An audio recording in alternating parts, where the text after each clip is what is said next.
Good morning everyone. हमारे YouTube channel Adiraj point पर आप सबका स्वागत है। आज भौतिक विज्ञान का जो चैप्टर 4 है हमारा विद्युत धारिता, उसका टॉपिक संधारित्रों के संयोजन के ऊपर हम डिस्कस करेंगे।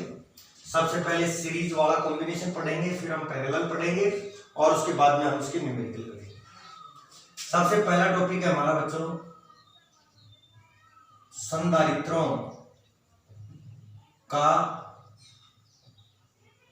श्रेणी क्रम संयोजन। मैंने 3 संधारित्र लिए हैं।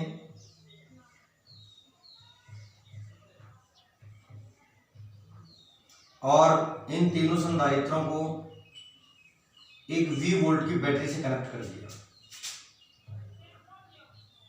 ये पॉजिटिव इसके ऊपर, इस प्लेट पर, इस पर नेगेटिव, क्योंकि संधारित्र के बारे में हम पढ़ चुके हैं। आवेश परिमाण में समान होता है, प्रकृति में विपरीत होता है। इस संधारित्र की धारिता C1 कंसीडर कर लेता हूं, इसकी C2 और इसकी C3 कर लेता हूं। क्लियर? अब ये जो संधारित्र है इसका विभव हो जाएगा V1, इसका V2 हो जाएगा और इसका क्या हो जाएगा।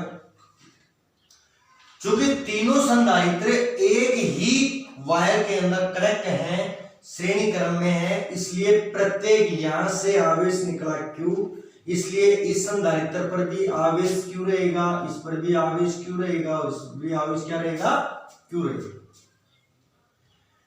अब श्रेणीक्रम संधारित्र क्या होता है? इस श्रेणीक्रम संधारित्र से हम तुल्य धारिता का मान ज्ञात करेंगे कि तुल्य धारिता का मान कितना आता है। इसके अंदर देखिए बच्चों, श्रेणीक्रम संधारित्र क्या होता है?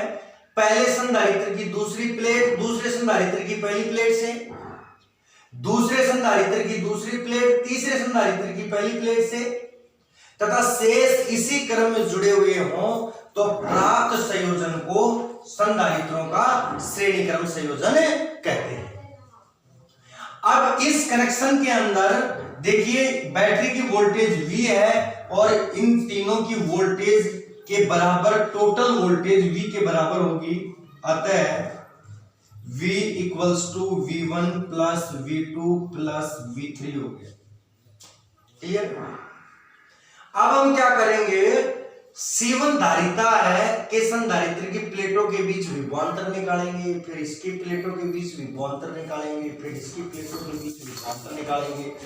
तो यहां लिख रहा हूं C1 धारिता के संधारित्र के प्लेटों के बीच विभवांतर क्या होगा, तो विभवांतर इसके बीच देखिए V1 equals to Q upon C1 होगा। क्या होगा बच्चों? Q अपॉन C1 होगा, क्योंकि कल हमने पढ़ा था धारिता के बारे में लास्ट क्लास में कि Q बराबर CV होता है, इसलिए V बराबर Q अपॉन C हो जाएगा। अब इसी प्रकार हम C2 धारिता के संधारित्रों की प्लेटों के बीच V2 equals to Q upon C2 हो जाएगा। और इसी तरीके से C3 धारिता के संधारित्रों की प्लेटों के बीच V3 equals to Q upon C3 हो जाएगा। तीनों वैल्यूज को इसमें पुट करेंगे। यदि तुल्य धारिता CS है तो V equals to Q upon CS हो जाएगा। इस V को यहां पुट करो, Q upon CS equals to Q upon C1, Q upon C2 और Q अपॉन C3, ये कॉमन ले लो तो 1 upon CS equals to 1 upon C1 plus 1 upon C2 plus 1 upon C3 dash आगे जितने भी संधारित्र जोड़ रखे हैं तो उनका इसी तरीके से आएगा। यहां तुल्य धारिता जो श्रेणी क्रम में है वो 1 अपॉन CS नहीं है, ओनली यहां तुल्य धारिता जो है, तुल्य धारिता आएगी CS। कितनी है बच्चों? CS है। अब देखिए न्यूमेरिकल में यदि दो संधारित्र हैं, एक की धारिता C1 है दूसरे की धारिता C2 है, और डायरेक्ट आप करना चाहें तो CS equals to C1 C2 upon C1 plus C2 हो गया। क्लियर है? और यदि तीन संधारित्र हो, यदि तीन संधारित्र दिए हुए हो C1 C2 और C3 धारिता के, तो CS equals to C1 C2 C3 upon C1 C2 plus C2 C3 plus C3 C1, इससे निकाल लें। अब देखिए श्रेणीक्रम संयोजन जो संधारित्रों का है, इससे कुछ रिजल्ट है। पहला तो ये है कि दो संधारित्रों के लिए हम इस फॉर्मूले से न्यूमेरिकल निकालेंगे, तीन संधारित्रों के लिए हम इससे निकालेंगे। और यहां पर देखो मेन बात क्या है, मेन बात ये है कि श्रेणीक्रम संयोजन में वोल्टेज जो होती है प्रत्येक संधारित्र पर वो अलग अलग होती है, जबकि विभव का सॉरी आवेश का जो मान होता है वो समान होता है। अगर आपके एग्जाम में पूछ ले कि श्रेणीक्रम संयोजन, संधारित्रों के श्रेणीक्रम संयोजन में आवेशों का अनुपात क्या है, तो आवेशों का जो अनुपात आएगा Q1 ratio Q2 ratio Q3 1:1:1 आएगा। क्लियर है? यहां पर विभवांतर प्रत्येक प्लेट पर भिन्न भिन्न होता है और तीनों का विभवांतर बैटरी की कुल वोल्टेज के बराबर होता है। दूसरी बात, यदि C' धारिता के n संधारित्र इस संयोजन में जुड़े हुए हैं, C' धारिता के n संधारित्र इस संयोजन में जुड़े हुए हों, तो तुल्य धारिता CS equals to C' upon n आ जाएगी। यानी यदि आपको बोल दे कि 100 संधारित्र प्रत्येक की धारिता 10 माइक्रोफेरेड है, तो तुल्य धारिता निकालो, तो आप तुल्य धारिता कैसे निकालेंगे? 10 माइक्रोफेरेड है 10⁻⁻6 अपॉन 100। यहां पर एक चीज और देखिए, इस संयोजन को तब काम में लिया जाता है जब हमें कम धारिता की आवश्यकता हो। यानी श्रेणीक्रम संयोजन में तुल्य धारिता का मान संयोजन में जुड़े जितने भी कैपेसिटर हैं उनमें सबसे कम धारिता जो है, जिस संधारित्र की सबसे कम धारिता है उससे भी कम मिलेगा तुल्य का मान। क्लियर है? ये सेम धारिता की n संधारित्र दिया हो तो डायरेक्ट इस फॉर्मूले को यूज में ले सकते हो। यह आवेशों का अनुपात हो गया। अब यहां पर एक कंसेप्ट हम आपको और समझाते हैं, और वो कंसेप्ट क्या बोलता है कि यदि एक समांतर प्लेट संधारित्र है और उसकी प्लेटों के बीच epsilon R1 epsilon R2 epsilon R3 ये समांतर प्लेट संधारित्र है। देखिए बच्चों, और इसकी बीच की दूरी d है। यदि इसकी प्लेटों के बीच एप्सिलॉन R1 माध्यम इधर पर आया, एप्सिलॉन R2 माध्यम इधर पर है, अलग अलग दो माध्यम हैं, तो बताइए इसकी दूरी d/2 जाएगी, इसकी दूरी d/2 जाएगी।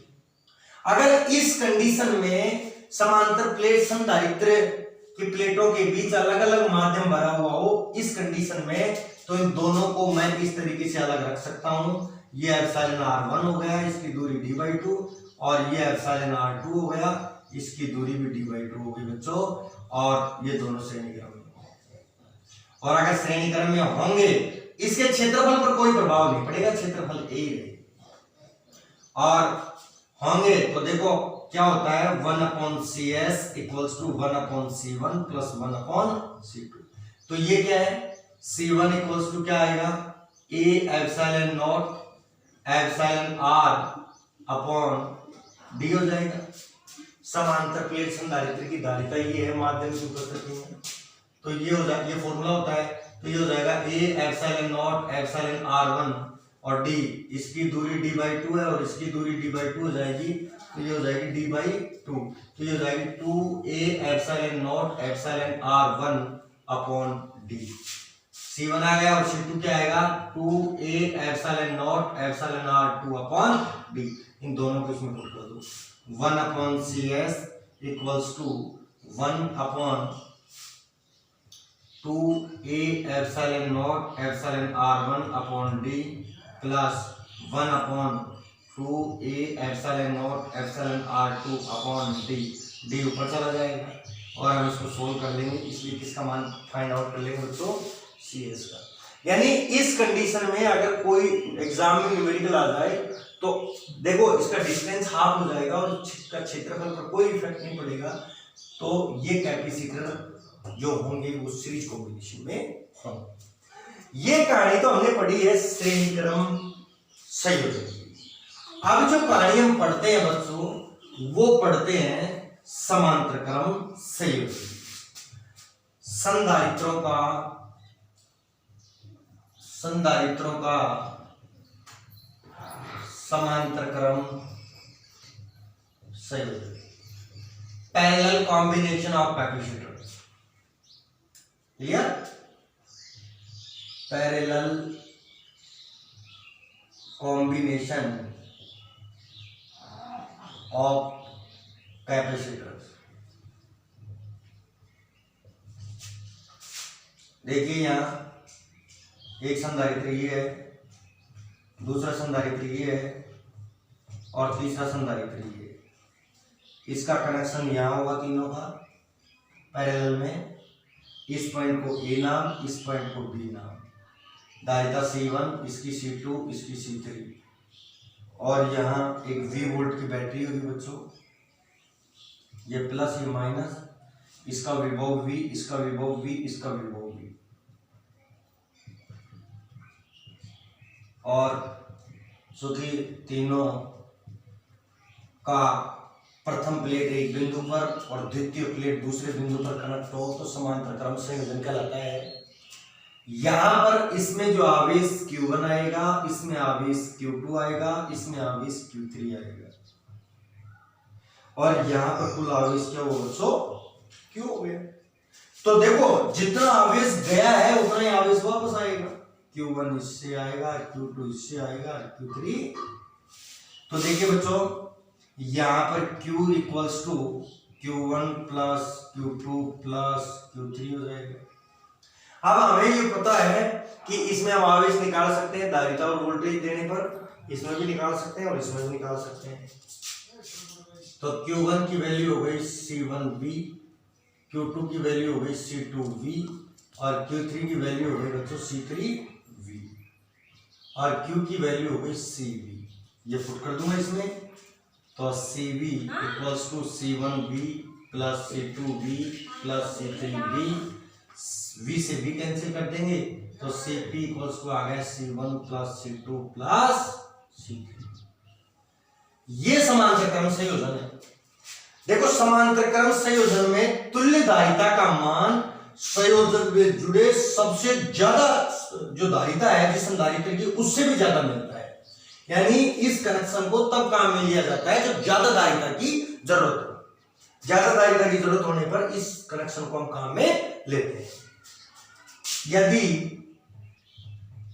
C डैश धारिता के n संधारित्र जुड़े हों इस संयोजन में तो Cp equals to NC dash हो जाएगा। यानी 100 संधारित्र प्रत्येक की धारिता 10 माइक्रोफैरड है तो तुल्य धारिता क्या आएगी, नंबर ऑफ कैपेसिटर 100 और प्रत्येक की धारिता 10 माइक्रोफैरड, तो ये आ जाएगा। ठीक है। इस संयोजन के अंदर विभवांतर जो होता है वो समान होता है, यानी V1 ratio V2 ratio V3 की जो वैल्यू होती है 1:1:1 होती है। आवेश का मान भिन्न भिन्न होता है जबकि विभवांतर का मान क्या होता है बच्चों, एक समान होता है। ये फॉर्मूला तुल्य धारिता का निकालने का है। ये ज्यादा धारिता के लिए इस संयोजन को काम में लेते हैं। ये समान कैपेसिटर अगर n जुड़े हुए हों जिस प्रत्येक की धारिता समान हो तो इस फॉर्मूले को काम में लेंगे और विभवांतर की वैल्यू ये हो। लेकिन इसके ऊपर भी एक कॉन्सेप्ट है, जैसे हमने श्रेणी क्रम में समझाया था आपको एक कॉन्सेप्ट, उसी की तर्ज पर एक कॉन्सेप्ट और है और वो कॉन्सेप्ट क्या है उसको हम देखेंगे। यदि एप्सिलॉन R1 व एप्सिलॉन R2 माध्यम के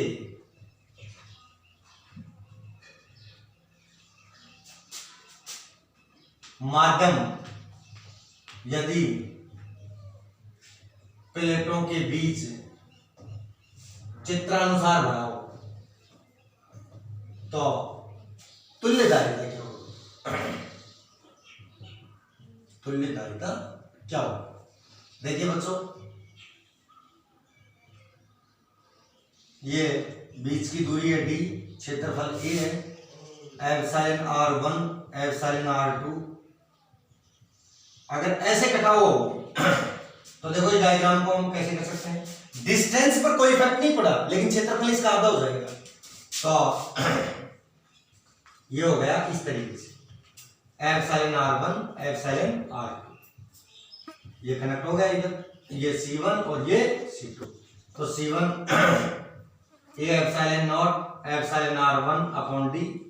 तो यहाँ क्षेत्रफल इसका क्या हो जाएगा? डिस्टेंस इसकी वो ही रहेगी, लेकिन a/2 हो जाएगा, तो a/2 आ गया। और c2 इक्वल्स टू क्या आ गया? a epsilon naught epsilon r2 upon 2d। तो cp इक्वल्स टू क्या आ गया? c1 plus c2। cp equals to, तो ये आ जाएगा a epsilon naught epsilon r1 upon 2d plus a epsilon naught epsilon r2 upon 2। ध्यान देना दोनों कॉन्सेप्टों के ऊपर। यदि परावैद्युत माध्यम एप्सिलॉन r1 और एप्सिलॉन r2 इस तरीके से भरे हुए हों और इस तरीके से काट रखे हों तो ये समांतर क्रम में होता है, यानी डिस्टेंस पर कोई इफेक्ट नहीं पड़ता, बल्कि इसका क्षेत्रफल आधा हो जाता है। और यदि बच्चों इस तरीके से उसने काट रखा हो कि भाई इस भाग में एप्सिलॉन r1 और इस भाग में एप्सिलॉन r2, डिस्टेंस उसकी आधी हो जाएगी और क्षेत्रफल पर कोई इफेक्ट नहीं पड़ेगा, तो ये होता है श्रेणी क्रम संयोजन। यह आपका समांतर क्रम पढ़ा दिया हमने, श्रेणी क्रम पढ़ा दिया। अब इन दोनों के ऊपर हम क्वेश्चंस की प्रैक्टिस करते हैं कि क्वेश्चन कैसे कैसे बोर्ड के एग्जाम में आपसे डिस्कस कर सकते हैं। फर्स्ट क्वेश्चन देखिए, 10 संधारित्र, प्रत्येक की धारिता 10 माइक्रोफैरड है, जो कि श्रेणी क्रम संयोजन में जुड़े हैं। तत्पश्चात समांतर क्रम में जोड़ने पर तुल्य धारिताओं का गुणनफल क्या हो? देखिए बच्चों, हमारा क्वेश्चन क्या है कि 10 कैपेसिटर है और प्रत्येक की धारिता 10 माइक्रोफैरड है। इनको पहले तो श्रेणी क्रम संयोजन में जोड़ दिया गया, तत्पश्चात समांतर क्रम संयोजन में जोड़ दिया, और दोनों की जो तुल्य धारिता आएगी उन तुल्य धारिताओं का गुणनफल आपको ज्ञात करना है। तो वो कैसे निकालेंगे? सबसे पहले हम 10 संधारित्रों को 10 माइक्रोफैरड के जो है उनको श्रेणी क्रम में जोड़ते हैं। 10 संधारित्र को श्रेणी क्रम में, संधारित्रों को श्रेणी क्रम में जोड़ने पर तुल्य धारिता, देखो श्रेणी क्रम में हमने एक फॉर्मूला पढ़ा था कि CS equals to C dash upon N होता है, श्रेणी क्रम में ये होता है। और समांतर क्रम में क्या होता है? CP equals to N C dash होता है। तो C डैश इक्वल्स टू क्या है बच्चों? C डैश धारिता की वैल्यू क्या है? 10 microfarad, 10 into 10 to the power minus का 6 फैरड आ गया, अपॉन कितना आया? 10 आया। एन नंबर ऑफ कैपेसिटर कितने हैं? 10, तो 10 से 10 कैंसिल हो गया, तो CS इक्वल्स टू आ गया 10 to the power minus 6 farad आ गया। क्लियर? अब इन 10 संधारित्रों को श्रेणी क्रम में जोड़ने पर तुल्य धारिता आ गई ये। अब 10 संधारित्रों को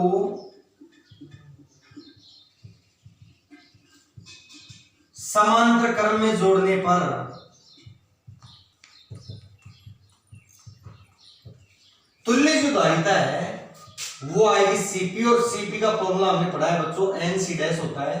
तो CP इक्वल्स टू N, 10 हो गया, धारिता 10 इंटू 10 टू पावर माइनस 6 हो गया, फेरेड, तो Cp इक्वल्स टू हो गया 100 इंटू 10⁻⁻6 फेरेड हो गया।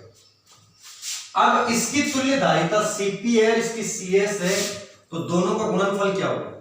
दोनों का गुणनफल C equals to Cp into Cs, C equals to Cp का मान 100 गुणा 10⁻⁻6 और उसकी वैल्यू है कि 10⁻⁻6 फेरेड हो गया। ये आपका आंसर आ गया दोनों के। और यदि आपसे ये पूछ ले कि क्वेश्चन ये रहने दे, तुल्य धारिताओं का गुणनफल ना पूछकर बोले कि श्रेणी क्रम और समांतर क्रम में तुल्य धारिताओं का अनुपात क्या होगा, तो पहले श्रेणी क्रम को लिख दो, CS/Cp निकाल दो। क्लियर है?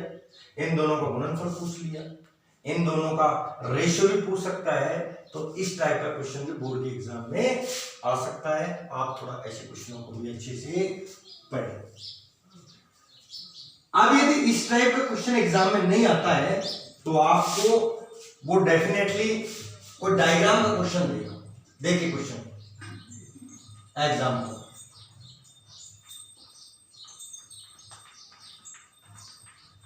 ये कैपेसिटर दे दिया,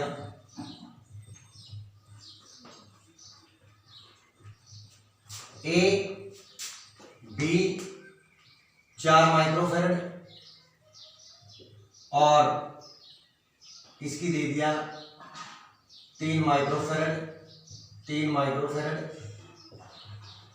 और 3 माइक्रोफैरड और 4 माइक्रोफैरड। और आपको बोलेगा कि ए और बी के बीच तुल्य धारिता चाहिए, तो सबसे पहले ये जो तीनों हैं ये कौन से क्रम में है बच्चों? कौन से क्रम में है? तो तीनों जो हैं ये समांतर क्रम में है। तो देखो इसको मैं ऐसे लिख सकता हूं, इसको अभी सोल्व नहीं करना है, इन तीनों को हमने सोल्व करके एक बना दिया और तीनों का देखो समांतर क्रम में है, और समांतर क्रम का फॉर्मूला क्या होता है? Cp equals to C1 plus C2 plus C3। तो ये आ जाएगा 9 माइक्रोफैरड और ये आ गया 4 माइक्रोफैरड। ये पॉइंट बी हो गया। अब तीनों श्रेणी क्रम में है, तो श्रेणी क्रम का CS का फॉर्मूला होता है C1 C2 C3 upon C1 C2 plus C2 C3 plus C3 C1, यानी ये हो गया 4 into 9 into 4 upon C1 C2 9 चौक 36 प्लस 9 चौक 36 प्लस 4 चौक 16, इसको आप ऐड कर दो। तो इस टाइप का क्वेश्चन भी बोर्ड के एग्जाम में आ सकता है। या फिर आपको ऐसे बोलेगा, इस टाइप के क्वेश्चन दे सकता है, आपको वो ये बोल दे कि भाई 2 पॉइंट हैं, एक ए पॉइंट है